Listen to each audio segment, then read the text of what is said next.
see by the dawn's early light what so proudly we hailed at the twilight's last gleaming, whose broad stripes and bright stars through the perilous fight o'er the ramparts we watched were so gallantly streaming, and the rocket's red glare, the bombs bursting in air, gave proof through the night that our flag was still there. Oh, say does that star-spangled banner yet wave o'er the land of the free and the home of the brave?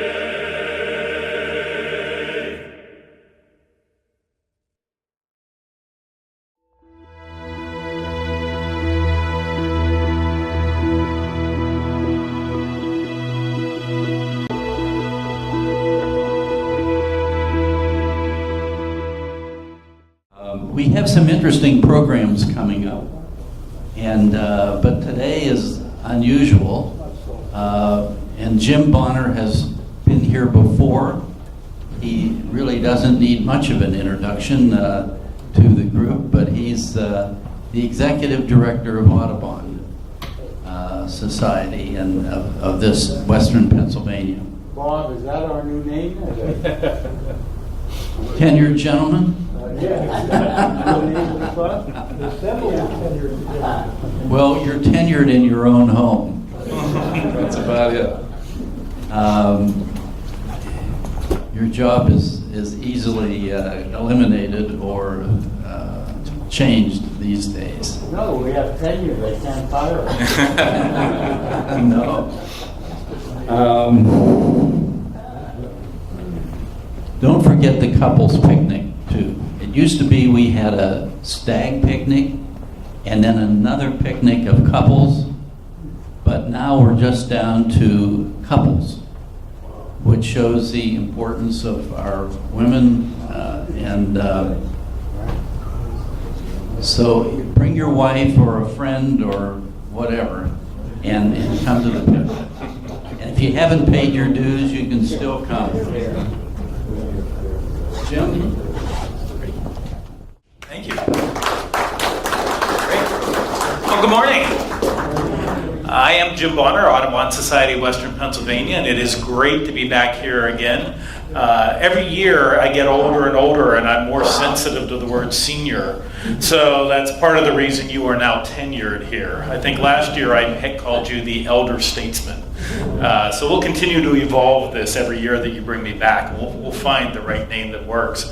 Again, thank you for inviting me back again. I'm going to share some information, a little bit about the Eagles, and then kind of delve into a couple of other things that we're doing and other things that are going on. And of course, anywhere through here, if you have any questions, feel free to interrupt me, and then at the end I'll be open to almost any kind of question, bird-related or nature-related, we might have. Maybe it's my way of thinking, but he was describing the heart surgery that he just had and said it was about a 1%. My first question to my doctor would be, well, how'd the last 99 people do? And just wanted to gauge exactly where I fell on that spectrum, and just the way I think. And also, I do want to thank you for all of your work in getting people to register to vote. That's a very important thing. When I'm not with Audubon, I've been volunteering a lot the past year and a half with a group called Fair Districts, trying to help address the gerrymandering and redistricting issue, which this week, who knows what happened with it with all the amendments going on. But any feathered gerrymanders around? Yeah, no, I haven't seen any of the feathered gerrymanders, but they're probably out there. So anyway, we'll talk a little bit about eagles here right now. Move it up on. There we go. Oh. Right. Getting a bit fancier, a little bit of technology. But anyway, I'm with the Audubon Society of Western Pennsylvania. We're about connecting people to birds and nature, and we do it through our programs, projects, and places. And we have been doing it now for 102 years. We celebrated our centennial back in 2016. Our programs, as I've shared before, involves a lot of school field trips, in-school programming. We do a lot of teacher training. Next week starts our summer camps for kids at 2 of our 3 locations, and a lot of something we call citizen science that really engages people in helping to collect information that other scientists can use. Many of you might be familiar with the Christmas bird count. It's been going on over 117 years, but it's where people go out during a period of time right around Christmas and count every single bird they can find. It goes into an enormous database that scientists have been making a lot of interesting studies on and discoveries about. Most recently, a lot of it addressing climate change. And no matter how people feel about it, I always listen to the birds, and they're telling me something's going on. They keep moving north and a little further west, and you can just kind of see population shifting with that. And earlier, someone was asking about ruffed grouse in Pennsylvania, and they're actually a species that most scientists now believe within 50 years we won't have in Pennsylvania. The habitat that they need, we're losing, and so they're moving further north. Eventually, they may run out of places to move to, but a number of states may lose their state bird, which is kind of interesting. Minnesota will lose the loon. Others will lose some of their birds as they move out of their range. We do a lot of individual programs, bird walks, tours. We usually do 1 or 2 around the country every year. In the past few years, we've been doing international trips. We were down in Belize in February with about 14 people for about 10 days of hardcore birding. We're putting a trip together right now for Ecuador for next year. So if you're interested in that, pay attention to our website or drop me an email or a phone call, and I'll put you on our list. The domestic tours, we go, whether it's southwest part of the country or northeast or somewhere else, just to go out for a week of hardcore birding, taking a little bit of other things that are going on in the areas. Our Master Birder program, some of you may be Master Gardeners, but we began to be Master Birders, where you get some high-end training, kind of college-level courses on ornithology and bird identification, and then you have to do 100 hours of service to maintain your master status. They help us lead walks, interact with kids, do some of our research, and a lot with native plants. We have our own nurseries up at Beechwood, where we grow true Western Pennsylvania natives for people to put in their gardens, and I'll talk about why that's so important in a minute.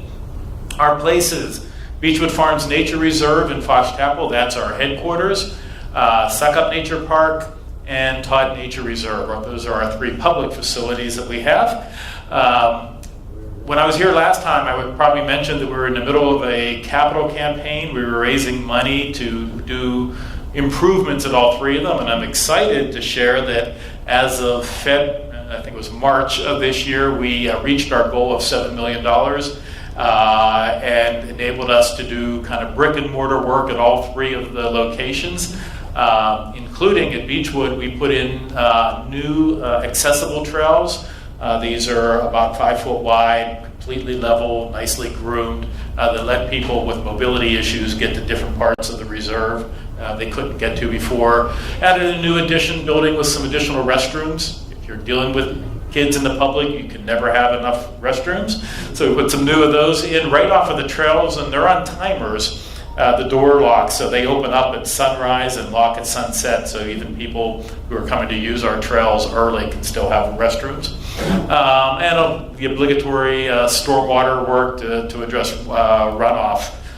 We did about $1.25 million worth of work at Beechwood, and half of it's underground, you can't see, addressing stormwater. At Succop Nature Park, we are in the middle of the construction project. This is our facility up towards Butler, PA on Route 8, and we are creating the T.W. Phillips barn there. This is an old 1880s barn that we're renovating to become a modern classroom and nature center. It'll have a variety of classrooms and a small retail and other visitor amenities on the bottom.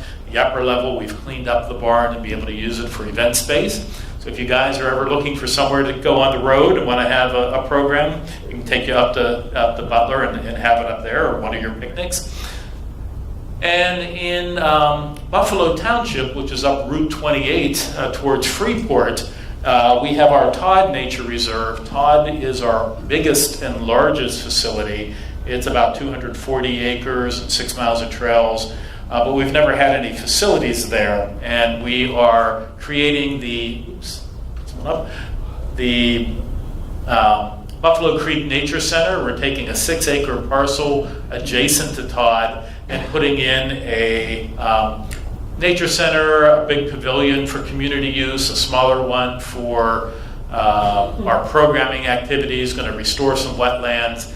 This is nestled between Little Buffalo Creek, which is a high-quality designated stream, some nice fishing, it is stocked, and the Butler Freeport Community Trail, another one of the rails to trails that's very, very popular. So we'll be able to help address people coming here. There'll be parking for trail use. And right down here, which would be kind of on a hillside, is the Freeport Area School District. And we're working very closely with them to integrate this park as kind of an extension of their campus so that we can do a variety of education work with them. We're hoping to get this open in 2019. The Succop project should be done by November of this year. And our projects, I know last year I talked a bit about chimney sliffs. We're continuing to do a lot of work with that. We now have over 140 towers, these structures that are there, that are the kind of faux chimneys. These are helping this neotropic migrant species that spends winter down in Peru and Colombia, but comes up to western Pennsylvania and most of the eastern part of the country for summer. As the name implies, they go down inside those chimneys, and that's where they nest. They actually build a half of a cup nest inside the chimney. As I shared last year, they're an unusual bird. They cannot perch on a branch, can't walk on the ground. They actually have to hang on a vertical surface like a bat would. And unfortunately, no new home has a masonry chimney. Old ones, you line them with stainless steel if you're using the fireplace. If you put in an efficient furnace, you use the PVC pipe out the side, and you cap your chimney. So very quickly, they were losing anywhere that they could sleep at night, raise young, do all the things they need to do. So we've been building these. We have 100 of them in the Allegheny County Park System and about 40 elsewhere. We've got some grant money. If any of you have a grandson or a neighbor who's trying to earn his Eagle badge, get them in touch with us. These are a great project for them to build. We've had about 25 go in through Eagle Scouts throughout the area. For those of you familiar, down towards I always get it backwards. Brighton. Which one's closer? Which one's down at the river? Brighton Heights or New Brighton? New Brighton. Sorry, I just get them confused all the time. We're actually putting a couple of them down there, working with the Parks and Recs committee as part of New Brighton. They have a couple of areas where they thought they'd go well. Our newest venture is a certified backyard habitat program. There are some folders back there on it. As I mentioned, we do a lot of work with native plants, and we decided that we want to encourage people to put them in and do it in a very scientific way. So if you sign up for the program, there's information in here and you agree to do it. We're going to come out to your yard. We can consult with you on what you should do and how you should do it, what plants you might want to do, and get you kind of all trained up for the program. Once you're completed, before you're completed, we give you a big manual on all the things you need to do to create the backyard habitat. And once you're done, you do get the wonderful sign, because we come back out and make sure you did it. So you get 2 visits from us. And that's so important, because without native plants, you don't get native insects. Without native insects, you don't get birds or most other things that eat them. Native plants are truly the core of the ecosystem, and everything else builds up from them. Cultivars and some of the other things you might get at nurseries, they're beautiful, and I put annuals in, and I put in some perennials, but a lot of those don't support the native insects, the beneficial insects that are out there.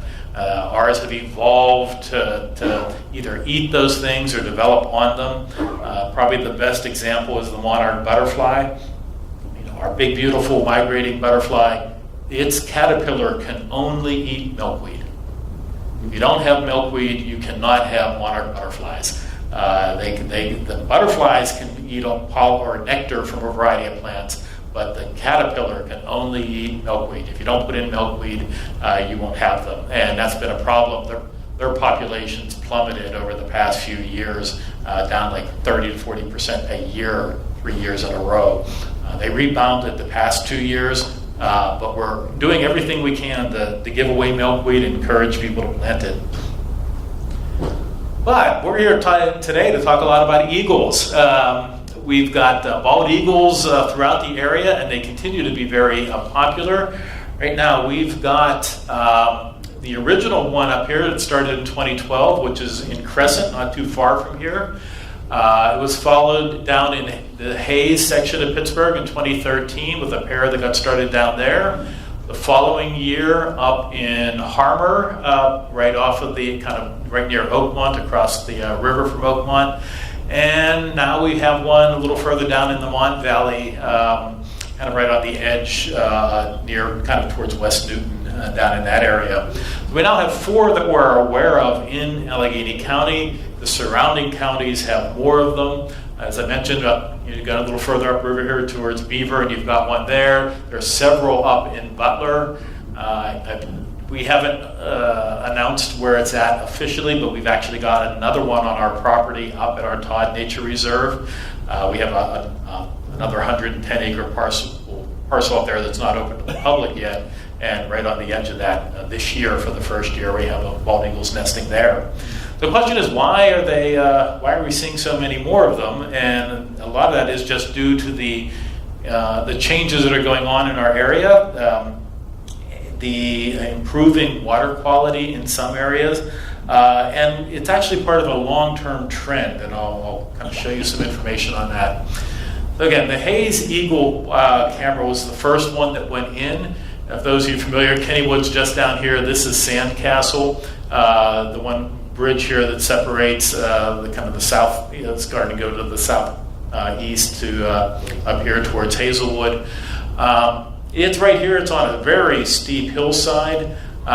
Many of you may have heard about the recent Hayes Woods property that got transferred to the city of Pittsburgh.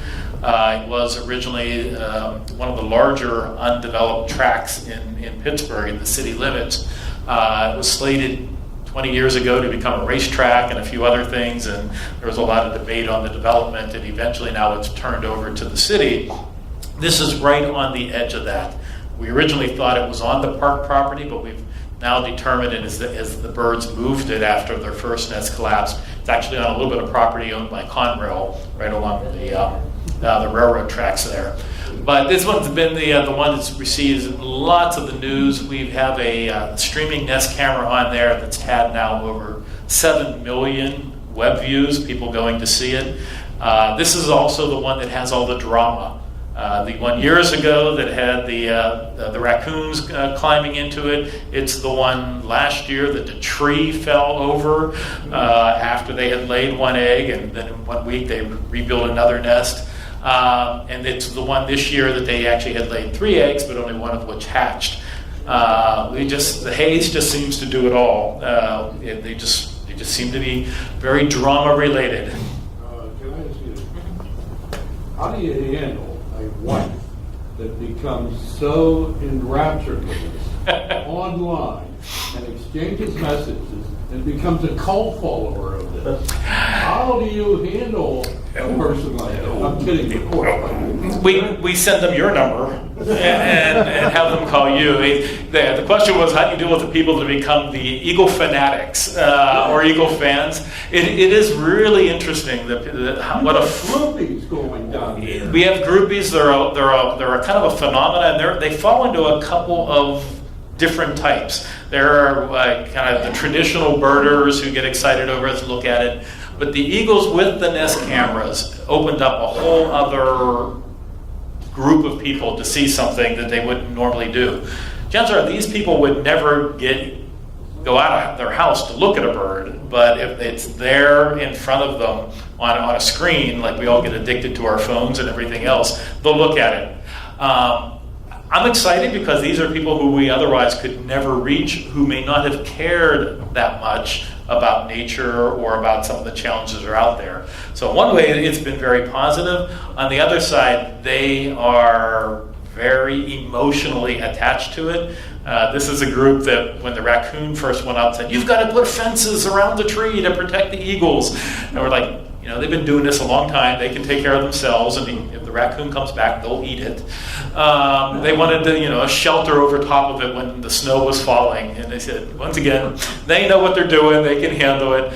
So we look at it as an opportunity to engage and teach. But it is funny, some of the emails that we get or calls from people. The messaging they do online back and forth in this community. Yep. Is like, It becomes very social, and there's probably, if I was a psychologist, I could look at this deeper, but it was, to me, I see it as people really still crave to connect with each other, and even though, you guys get together once a week and form friendships, but a lot of people don't have that in their communities anymore. They don't go to the coffee house to talk, or you're not kind of meeting, whether it's in your church or somewhere else, and they're connecting this way, and the eagles were the catalyst, but they all of a sudden develop and start talking about everything else, their horses, their cats, the weather, whatever it might be. And you know what? That's okay. If they bonded over birds and then develop other relationships, that's nice. So the harbor nest, which is right up in this area, it's right across from the Halton Bridge, for those familiar going up Route 28. This property we actually ended up purchasing a few years ago. It came on the market right after the birds started nesting there, and we were concerned about some development. Although the nest itself is on an extremely steep part of 28. I mean, it's near a cliff coming down to the road there. Right behind it, it does level off, and it may have been a very nice private estate or something like that. So we worked with the property owner and were able to purchase this about 2.5 acres of which it sits. And we've been adding updated cameras ever since. Here's a little bit of what goes into putting on some of these cameras. And you can see how high some of these are. This nest is the haze one. It's not the tall one. But there's a guy way up here climbing around using a variety of material to get up there. It's really like he's a tree trimmer by trade and has done a lot of specialty work on climbing trees. He uses the coolest device. He shoots a little string, basically a wire, up and over top of a branch, pulls it down, pulling up a bigger rope. Basically just has a vertical rope going up, and he's got a device that he kind of threads it through, and it's almost, they have manual ones, but he's got this electric, it's almost like a winch. He kind of steps on it and he just kind of zips him straight up, almost like Spider-Man, going straight up into the air. And then he climbs around up there doing things I would never do, and positions things and relays it back down, and we have to make sure that it gets positioned while he's up there because he's not going up twice. So it's a lot of things involved. And at Hayes, we have the additional challenge that there is no electricity and no internet or anything else there. This is, kind of inaccessible. So we do have a small solar array to generate the electricity that's needed to run the camera, and we have the Verizon cellular network that's there that's tied in to beam the signal out. Because again, there's nothing to hook up to it. At Harmer, we were very fortunate. Comcast, and I can't thank them enough, actually ran a broadband connector down over the hill for us to get there. 2 years ago, they put that in, and they came over the Christmas holidays, bored underneath a road, ran it all down, and we go about 800 feet, and it's a direct tap off their main servers. They did all that for free. So again, my thanks to Comcast for that. I mentioned eagle populations. This is kind of where we were at back in the, kind of around the Declaration period. We had about 50,000 birds in the lower 48 states. And over the years, they started to go down. And then right around here, starting in the late 50s and early 60s, there was a precipitous crash. This decline was mainly just habitat. As more people were spreading out throughout the country, their numbers just went down. This right here coincides with the advent of DDT. DDT, the chemical, the pesticide, was the number one problem for bald eagles and a number of other predator species, peregrines, falcons, ospreys, all these things that eat other things who eat insects. As the insects were accumulating the DDT in them, before they died, other things would eat them, small mammals, fish, other things like that. These guys, these apex predators, would eat those and accumulate DDT in them. The DDT did not kill the eagles, but it inhibited their ability to take up calcium and to apply calcium to the egg. Eggshells are made up primarily of calcium. If you don't have calcium in it, you don't have the structure to it. So that inner membrane was about all that was there, and eggs were very, very soft. So when a bird would sit on them to keep them warm, they would basically crush their own eggs. And that is what caused the crash of them. And we got down to 417 pairs in the entire lower 48, from 50,000 down to 417. In Pennsylvania, we were down to really there's arguable whether it was 2, 3, or 4 true nesting pairs. So in the entire state, almost no birds at all.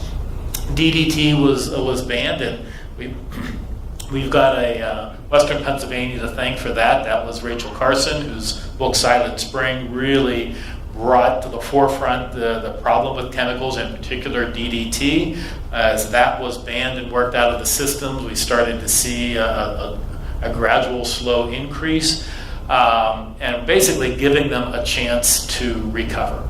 And it took a while for that to work out of all the systems and for all the bioaccumulations. There were release programs. They took eggs from out west or up in Alaska or Canada, some other areas, brought them down, started doing some release to give them kind of a jump start. But after they did a bit of that, just natural success started to grow. And that's why we've had kind of a lot of the growth here now, again, almost mirroring the decrease. We're starting to see it happen. And that's because the habitat's there, the chemicals are gone, and nature doesn't like a vacuum. And so you had all this great eagle territory, so they may have been raising 2 or 3 young. In the past, not all of those would have survived, but now because there's so many other things, they're starting to do better and spread around. How many nesting pairs now? In Pennsylvania, I'm waiting to get the final numbers for this year, but we believe we may hit 300. We're definitely well over 200 nesting pairs in Pennsylvania. And that was a critical number when they did the bald eagle recovery program. Each state had it. There was the national program. This was on the endangered species list. The bird came off the endangered species list a while ago. Then it was downgraded from endangered to threatened, came off the threatened list. In Pennsylvania, it was kind of the same thing. It came off the threatened list a few years ago after they crossed the 200 threshold. That was the recovery plan that Pennsylvania put together. And that meant there were a lot of other things they didn't have to do. They no longer banned them. They don't track them. They say, hey, they're doing well enough. Let's just let them go. And we often use this as the poster child for the Endangered Species Act when it goes well. This bird went on it. A lot of things were put into place to help it recover. It worked. It's come off. And so a lot of the original protections that it had aren't there anymore because it doesn't need it. One of our goals is to have them not be special. If they're just so common out there that you don't have to worry about them, then that's actually a success story. Again, showing the numbers going up. We were over 250 a couple of years ago, and I think we're going to crest 300 at the end of this year. Of course, courtship's always fun for them. That happened a little bit earlier this year, and certainly it's one of the many things they're known for. It's not a soft and gentle courtship ritual that they have. They do fly around. They do stay pair bond for, quote, for life. Now there's always, what does that actually mean? And it means, well, as long as both of them are around and they're getting along, they're going to stay together for life. Maybe a lot like us. And if one was to die, they'll find a new mate pretty quickly. And occasionally they have broken up, and there was a lot of soap opera going on the other side of the state, and I'll talk about that in a minute. But probably the most exciting part of their bonding and ritual is this courtship display, where the birds will be flying, and eventually they kind of come at each other, and they'll lock talons and just start to tumble, because they can't fly anymore. They're basically free-falling and tumbling and coming and burning, and separate shortly before hitting the ground. Occasionally we all get a little too amorous or carried away, but they may actually hit the ground. That doesn't happen too often, but has. But it's just something that reinforces their bond. Maybe it's a trust thing. Not quite sure what it is, but they'll lock, and you'll see them kind of controlling it, but they're really, while they're gripping each other, it's up to chance what's going to happen next. Then comes nest building. These guys build phenomenal nests. We always talk about Aries, what they call these really big nests. And they pick up a variety of sticks. They will work on the nest all the time. In-house, we always call it doing a lot of nestorations. But they'll keep adding material year after year. They go back to the same nest, add a little bit more to it, so they keep getting larger and larger. I've been down near 28 watching the birds carry sticks, and I saw them grab something that was about 10 foot in length. And they're flying around, and then he dropped it. I'm thinking, it used to be rocks falling on 28 you were worried about. Now you've got to worry about limbs falling. But it didn't hit on the road, but it was pretty close to it. That would have been shocking to whoever was driving. But they grab this. Many of it they actually grab off of a snag or a dead tree while they fly by. It's not like they go down to the ground and find these. They go by and they'll actually just break it off a dry old stick or a limb and bring them back. Some are quite large. Some can be fairly small. After they kind of do all the wood reinforcement, they'll come along and line it with some grasses and other softer material. So it's quite a production, and because it's repetitive, we learn a lot from that, and we know roughly, we can estimate when the egg's going to be laid by where they're at in the work they're doing. Their hormones drive them to do different things, and we can track those without having to do blood work by saying, okay, they're moving from big stick to small stick to grasses, eggs coming in about 4 to 6 days for the first egg. Now, eagles are huge. And we get a lot of calls, whether it's from some of the other watchers, I've got an eagle in my backyard, or I'm seeing an eagle always out on things. We're like, okay, it could be. Now let's talk about this and try to get some sizes. This is a red-tailed hawk that's here. This is a bald eagle.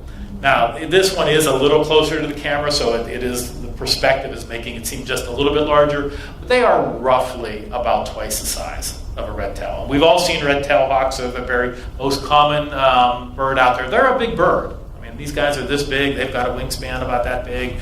And they are often on the street lights, or if you're driving on any of the highways. They're our most common bird of prey in the area. But these guys are enormous.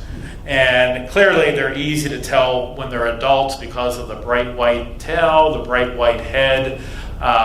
There's really nothing else that has a bright white tail in western Pennsylvania to speak of. The only thing that sometimes people confuse on the head is with an osprey. It does have a bit of a white head, but there's also a black band through it that people may not notice. Now, this is an adult, and we saw a picture before, and I'll find another one on a juvenile. They do not have the white head or the white tail until they get about 5 years of age. So they could be mistaken if you color-wise with some other things.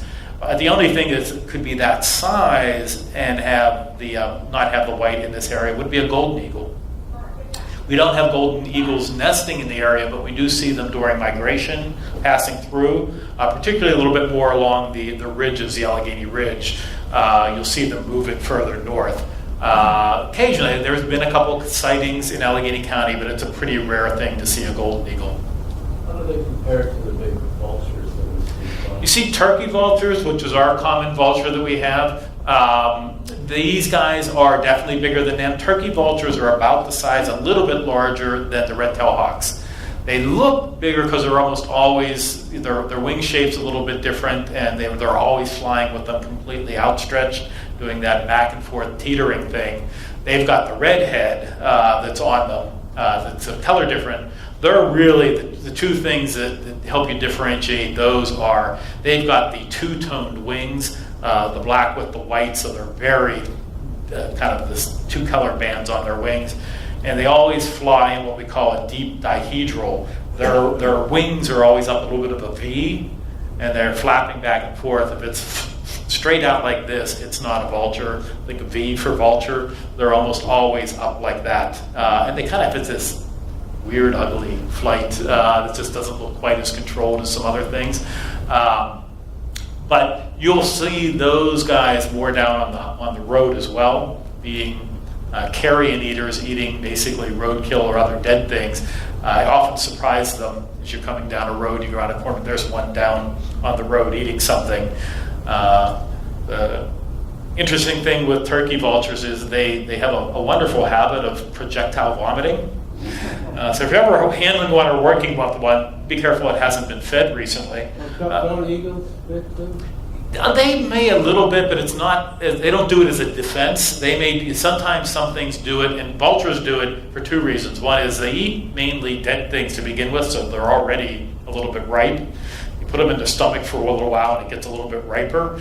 And when you spit it out at something, particularly if it was threatening you, it tends to run the other direction. A number of years we had a live eagle here, and we were torturing them. They will. Yep, they will. They will definitely do this. The other reason they do it is to loosen their load. They're not the most agile flyers, and if you come upon one on a highway, it's coming around. First thing it wants to do is kind of like drop it in the ballast. You get rid of it right away, and then you can take off. Same things we an airplane needs to drop its fuel supply when it's coming in. We used to have a lot of kestrels around, and I think maybe we mixed them up with the red-tailed hawk. What's the distinguishing difference? Kestrels are considerably smaller. A kestrel, height right, is only about this tall, and it's also very thin, slender. Red-tails are kind of chunky and think of them as bombers. If you're flying them, we use a lot of military analogies here. But think of them as bombers, whereas kestrels are fighter pilots. They are jets. They're designed to go after something on the wing. So very slender wings, very kind of swoop back. Kestrels are a bird that we're concerned with, and we've been talking about some projects. They eat primarily insects, larger insects, sometimes small mammals, small reptiles. And a lot of it deals with farming practices where you're using a lot of some of the modified crops that you can spray Roundup everywhere else around it. It doesn't kill the crops, which helps with yield. Unfortunately, the insects and other things that might be kind of along the perimeter of the farm field suffer from that.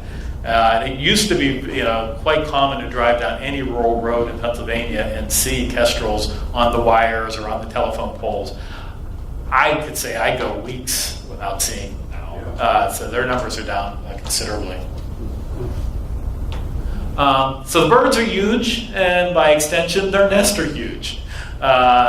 This is kind of a classic deep nest.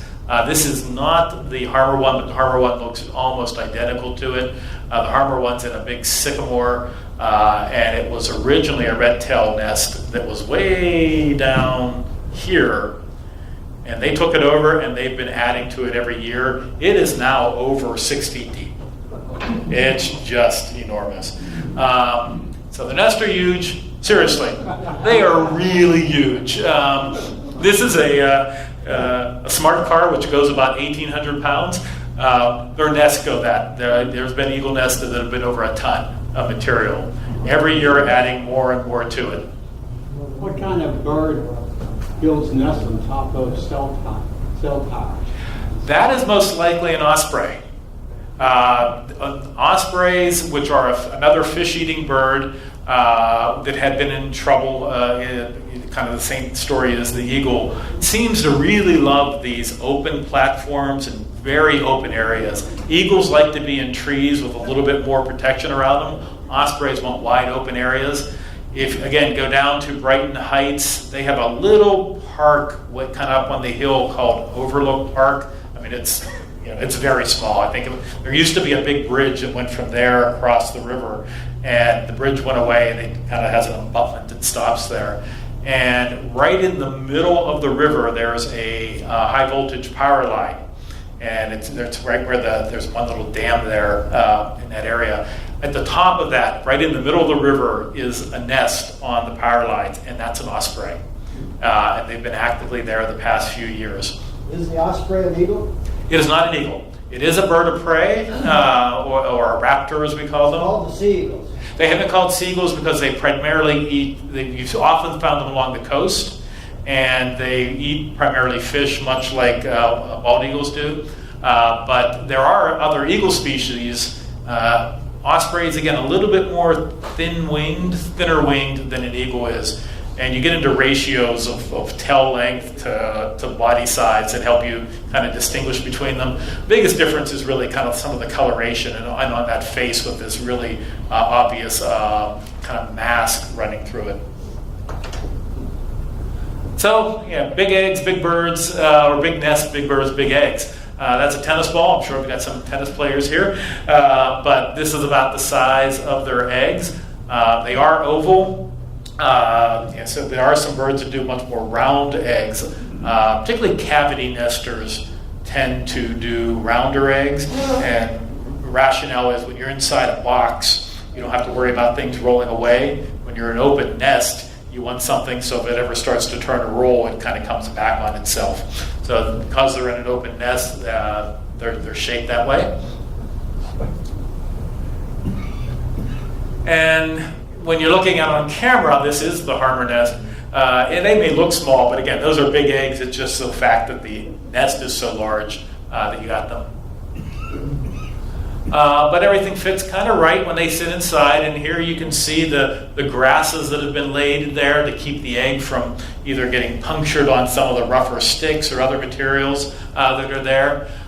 They'll continue even while sitting there. And you see them moving stuff around, tucking it in, just keeping it soft, keeping it warm all the time that they're incubating. Incubation is about 35 days, maybe plus or minus a few days, but 35 is kind of the average. And they do it through everything. This is a wonderful one earlier this year. This is the Harmer nest back in March when we had all that really cold and heavy snow. You can make it out. This bird right here, there's its head coming down right through there. There's the back, kind of right down the backbone of it. It happened overnight. It just was sitting there, went to sleep, and snow fell over it and just completely covered the bird. Got a video somewhere of it waking up and shaking off all the snow as it gets out of it. Some people are concerned it's so cold. What are you going to do to help it? What's going on? If the snow is not melting on the bird, then it's not cold. You think of insulation. I've got a body temperature of about 100 degrees Fahrenheit, and I put a bunch of feathers, much like a down parka, on me, and I go outside and snow falls on me, and I get covered with snow and it's not melting. Guess what? That's because my body heat isn't getting up to the snow. It's cold and it's staying insulated. Same thing. See the bird covered with it? That means he's not actually losing much or any body heat up to the snow level. So it'll stay frozen that way. So their feathers are the roof. Their feathers are the roof, and again, we use their feathers or feathers of other birds for insulation. Again, down parkas, anything like that. So seeing a bird covered with snow tells me he's warm.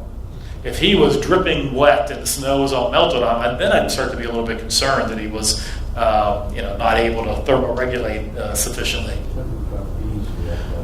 Of course, we put a new camera in this past year, again with the high definition, and we got an extra zoom on it. We got the camera right up in the nest instead of being almost 100 feet away it was in previous years, which gives us much better views. We did that on both of them. This one is the Hayes ones, and we were able to zoom right down and look at this thing here and can kind of see what's going on. This one is just starting to, actually that one we determined was not starting to hatch. I'll show you a pip in a second. We determined as it moved around that was just a little piece of dirt that was there. Of course, it's always great to see these things here. Why you don't want to keep one as a pet. Again, this was our laying period. Hayes, for whatever reason, has always been a little bit ahead. We joke internally they're further south, so they get started earlier, but it's really just, it's individual. They've always been about a week to 2 weeks ahead of Hartmer. So they laid 3 eggs starting in February. We were aiming for Valentine's Day. It didn't happen, but February 15th, my birthday, so I got to claim that bird. So they did it, and then about a week and a half later, we get Hartmer laying their 2 eggs. Again, 35 days of incubation, so we were able to begin to guesstimate when we'd expect to see the hatching. And they were pretty close to right on time. Eggs are laid sequentially, so we'll lay an egg one day, and it'll be 2 to 3 days later, we'll lay the next one, 2 to 3 days for the third, and they hatch the same way. So the first one will hatch another day to 2, the second one hatches another day to 2. If there's a third egg, the third one will hatch. That has some advantages and disadvantages that we'll talk about. But here's Pipping. This is at Hayes. Now we were able to zoom right down in on this, and we can see right here the egg is starting to open up, and you can see the beak kind of poking around, and you can see it moving. And if you think of an egg, you've got the outer shell, you've got that little inner membrane in it. We crack an egg open, an unfertilized one to cook. Usually at the fat end of it, you see a little bit of a film, and there's a little bit of an air cell in there. That's an important part of it. As this thing's developing, everything a bird needs for its first 35 days of life are inside that egg. We talk about eggs being one of the good superfoods. Now that they're no longer worried about cholesterol. Everything it needs in it, the water it needs, the food, the nutrients, everything's inside of there for a developing chick. So it grows, it starts to go on, and as it gets bigger and bigger, when it's getting ready, it actually turns itself around a little bit inside the egg and pokes its beak up into that air sac to begin to be able to breathe air. And then, after this breath does a few other things, it starts to chop its way out. And it creates basically a little chipping all the way around in a circle, and then it pops right off. And so that's a tough time for it. It's a lot of work. It can take up to 24 hours or longer from the beginning to the end. And with very few exceptions, you really can't help it. Or the parents can't. They may look at it, they may vocalize to it to encourage it, but they can't pull the shell off of it. At that period, it's actually a little bit of a dangerous time for it. Part of its blood system is still connected to the inner shell, and it has to draw down and get reabsorbed kind of all back through the umbilicus on it. So as it starts to chop out, it starts to dry, and the vascular system keeps shrinking and shrinking until it's all back inside the bird. If you were to try to open it up too much, you could disrupt the blood system and it could actually bleed out. So basically it's waiting for them to be able to get out and have the strength to do it. First feeding starts pretty quickly. Sometimes it can take up to a day before they feed it because they're continuing to absorb the last of the egg sac that's there, the yolk sac. But other times they come out, and this is within 5 hours, they were eating. And you see the little kind of dandelion look puffball right there with its sibling still not out yet. Usually fish, that's their preferred diet, what they'll eat the most of, but that's not all they'll eat. There's the rabbit that didn't quite get away, being taken back to the nest. There was an interesting viral video, not of a bald eagle, but of I think it was a fox that had a snake, and something came down and grabbed it, and you see like all three going away, kind of the whole web chain of life flying away at one time. But they grow up very quickly. We're only 2 weeks old, and look how much larger they are by this time. They're now, their head is about the size that the egg was. And here it is, just brought some fresh sushi in to be fed to them. 1 month old, these guys are bigger than a basketball. So they are biological marvels. They're eating as much as they can be fed, and they're growing as quickly as they can. They grow up very, very quickly. Here it is, 9 weeks of age, and they're basically about the size of the adults. So that growth period is very, very fast. And in most cases, a chick is a little bit larger than the parent at the time it leaves the nest. They've been not doing a whole lot other than eating, and so they grow up pretty quickly, and they get a little extra reserves, because once they start to fly and start to go out, they could use that cushioning. But they grow up very quickly. As I mentioned, they're kind of all dark at that time. This is its head, no dark tail, back of the head, none of the white that you see on the adults. And then they start to do we call branching out and start moving around. This is the Hayes nest, and here he is only about 10 weeks old. This is the nest. We've panned back a bit to be able to see the whole nest. This is one of the limbs that are going out this way. This guy's all the way out here. Just kind of testing his feet, getting used to it, getting a little antsy. That first flight, no bird knows how to fly until it does it the first time. They've got instincts, there's some stuff built into them, they've got all the capabilities with wings and feet and all that, but it is a true leap of faith when they go off that first time. They'll start taking a few test things. You'll see them jumping around a little bit, waving their wings, getting maybe 2 or 3 inches off the ground. I love the video of albatross, the seabird. You'll see them on these rocky outcliffs, and they're like thinking about it. They'll just jump up and they'll hang about 5 inches off the ground for about 5 minutes there. It's like, okay, I think I got this, before they actually jump off of the cliff.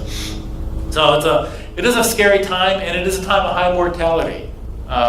With eagles and a number of the larger birds, they probably more mortality happens on the first flight than almost any other time, because they don't know how to navigate. If there happen to be power lines around, or they could crash into a tree branch, all those kinds of things. They happen to land on a road, whatever it might be, until they learn and get their wits about them. Fledging is one of the most dangerous times. This is the Hayes one. He has fledged just about a week or so ago. This is a picture of Annette DeVinny, who is one of the very big eagle followers and does a lot of the photography. You see the pictures in the Post-Gazette or somewhere, it's often Annette's pictures. She does wonderful work, and we're very thankful to her. But this is a young guy, again, doesn't have the bright yellow beak, doesn't have the white head, can't see much of the tail, but it's not white. Mainly brown with little kind of creams and tans to it. This is one of his first days out and about. So, just going to ask you to stay tuned as we continue to follow what's going on with them. We're expecting next week, could be even this weekend, that the Harmer will kind of be coming out. I really think it's going to be next week. They seem to stay a little longer in the nest than the Hayes ones as well. And there are 2 of them as opposed to just 1 in the Hayes, so they'll also develop just a little bit slower because they're sharing some food and some other things going on. So we expect them sometime next week to be fledging, and hopefully, as in the past, it'll do good. How quickly do they leave their parents? They will stay for the next few weeks, coming back and forth to the nest. They'll come back to the nest just to be fed. Eagles are not taught how to hunt. Some birds teach their young how to hunt. Peregrine falcons do. Eagles do not. They have to learn it on their own. So the parents will tend to them a bit longer. They'll go catch a fish and make them chase them to get the fish from them. And those kind of observe them a little bit, and then a lot of trial and error to figure out how to do it. But they're not actually shown how to hunt. So that'll be weeks that they'll go back to the nest just for some supplemental feeding. They'll then stay maybe for a couple of months in the area. Come early fall, late summer, if they don't leave on their own, the parents will chase them off. There's no lingering around. There's no waiting for the next generation to come.